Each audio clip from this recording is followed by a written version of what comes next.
इतर पंथांचा द्वेष नाही, इतर पंथातले लोक त्यांचे त्यांचे चिन्ह घालतात, सगळं करतात, आपल्या माणसाला गंध लावायला सुद्धा लाज वाटते, ओळखता सुद्धा येईना आपला आहे का त्यांचा आहे. अरे काय माणसं आहे हा. अरे बिना गंधाचं जेवण केलं तर सुतकात जेवण केल्याचा दोष आहे गरुड पुराणामध्ये. माणूस मेल्यावरच 10 दिवस गंध नसतंय फक्त, आणि खाली चटई टाकून जेवण करावं.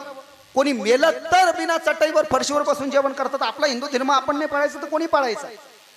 आणि हे करण्याकरता भारतावरती नितांत प्रेम असलं पाहिजे. बांगलादेशमध्ये दिवसा ढवळ्याचे हिंदूंना मारल्या चाललंय ना. वेस्ट बेंगॉलमध्ये जाणं सध्या मोस्ट डेंजरस.